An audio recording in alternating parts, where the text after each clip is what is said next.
ಈಗ ತಾನೇ ಹೇಳಿದ್ರು, ಡಿಜಿಪಿ ಈಗ ಹೇಳಿದ್ರು ಅಡ್ವೊಕೇಟ್ ಜನರಲ್ ಕೇಳಿ ಅಂತ ಹೇಳಿದ್ದೀರಿ. ಅಡ್ವೊಕೇಟ್ ಜನರಲ್ ಕೇಳಿ ಆಮೇಲೆ ತೀರ್ಮಾನ ಮಾಡೋಣ ಅಂತ ಹೇಳಿ.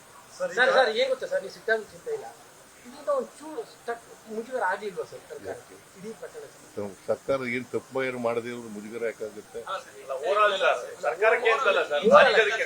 ನೋಡಪ್ಪ, ಯಾರು ತಪ್ಪು ಮಾಡಿದ್ದಾರೆ ಅವ್ರ ಮೇಲೆ ಕ್ರಮ ತಗೊಳ್ಳಿ. ಸರ್ಕಾರಕ್ಕೆ ಮುಜುಗರ. ಹಾಗಾದ್ರೆ ಇದರಲ್ಲಿ ರಾಜೀನಾಮೆ ಕೊಟ್ರ? ಕುಂಭಮೇಳದಲ್ಲಿ ಮಾಡಿದವರು ಒಂದ್ ಸೇತುವೆ ಬಿದ್ದೋಯ್ತು, ಅವತ್ತೇ ಕಟ್ಟಿದ್ದೀನೇ ಇನಾಗ್ರೇಷನ್ ಮಾಡಿದೆ, 100 ಜನ ಸತ್ತೋದ್ರು. ಆಗ ಮಾಡಿದ್ರ? ರಾಜೀನಾಮೆ ಕೊಟ್ರ ಪ್ರೈಮ್ ಮಿನಿಸ್ಟರ್? ನೀವೆಲ್ಲ ಕೇಳಿದ್ರ?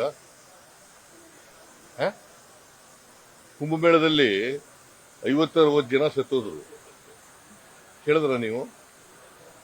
ಅವ್ರು ರಾಜೀನಾಮೆ ಕೊಟ್ರ? ಬಿಜೆಪಿ ಅವ್ರು ಕೇಳಿದ್ರ? ಓಲಿ ಕುಮಾರಸ್ವಾಮಿ ಕೇಳಿದ್ರ? ಕೇಂದ್ರ ಸಚಿವರು ಎಲ್ಲರೂ ಇಡೀ ಸರ್ಕಾರದ ಇಮೇಜ್ ಹೋಗಿದೆ, ಮತ್ತೆ ಬೆಂಗಳೂರು ಇಮೇಜ್ ಕಡಿಮೆ ಆಗ್ತಾ ಇದೆ ಈ ಘಟನೆಯಿಂದ ಅಂತ ಅಂದ್ಬಿಟ್ಟು ಕುಮಾರಸ್ವಾಮಿ, ಸೋಮಣ್ಣ, ನೋಡಪ್ಪ, ಬಿಜೆಪಿಯವರು ರಾಜಕೀಯವಾಗಿ ಮಾತಾಡ್ತಾ ಇದ್ದಾರೆ, ಸುಳ್ಳು ಆರೋಪಗಳನ್ನು ಮಾಡ್ತಾ ಇದ್ದಾರೆ. ನನಗೆ ಇವು ಯಾವೂ ಕೂಡ ನನ್ನನ್ನು ಕರೆದ್ರು, ಚೀಫ್ ಸೆಕ್ರೆಟರಿ ಹೇಳಿದ್ರು ನನಗೆ, ನಾವೆಲ್ಲ ಫಂಕ್ಷನ್ ಅರೇಂಜ್ ಮಾಡಿದ್ದೀವಿ ಸರ್, ನೀವು ಬರಬಹುದು ಅಂತ ಹೇಳಿದ್ರು. ಆಯ್ತು ಮಾಡಿ ಅಂತ ಹೇಳಿದ್ರು, ಓಕೆ ಅಂತ.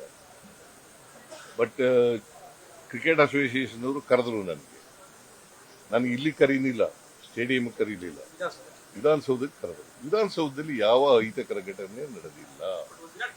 ನನಗೆ ಗೊತ್ತಾದದ್ದು 5:45ಗೆ ಸತ್ತೋಗಿದ್ದಾರೆ ಅಂತ ಗೊತ್ತಾದ, ಸ್ಟ್ಯಾಂಪೀಡ್ ಆಗಿದೆ 5:45ಗೆ ಗೊತ್ತಾದ್ದು.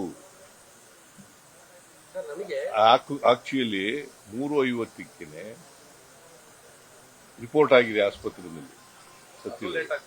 ಅದು ನನಗೆ ಗೊತ್ತಾದ್ದು 5:45ಕ್ಕೆ ಬರ್ಕಳಿ ಕರೆಕ್ಟ್ ಆಗಿ. ನನಗೆ ಅಲ್ಲಿವರೆಗೆ ಸ್ಟ್ಯಾಂಪೀಡ್ ಆಗಿ ಸತ್ತೋಗಿದ್ದಾರೆ ಅಂತ ಗೊತ್ತಿಲ್ಲ. ನನ್ನ ಹಿಂದೆ ಮಾಡಿದ ನಾರ್ಮಲ್ ಕೋರ್ಸ್ ನಲ್ಲಿ ಮಾಡಿದ್ದಾರೆ. ಅಲ್ಲಿ ಯಾರ್ಯಾರು ತಪ್ಪು ಮಾಡಿದಾರೆ ಅವ್ರ ಮೇಲೆ ಎಲ್ಲ ಕ್ರಮ ತಗೊಂಡಿದ್ದೀನಿ. ನಾನು ಈಗಲೂ ಕೂಡ ಈ ಘಟನೆ ಸಂಭವಿಸಬಾರ್ದಾಗಿತ್ತು. ಎಲ್ಲಿ ಸಂಭವಿಸಿರೋದು? ಕ್ರಿಕೆಟ್ ಸ್ಟೇಡಿಯಂ ಹತ್ರ. ನನ್ನ ಕ್ರಿಕೆಟ್ ಸ್ಟೇಡಿಯಂಗೂ ನನಗೆ ಸಂಬಂಧ ಇಲ್ಲ.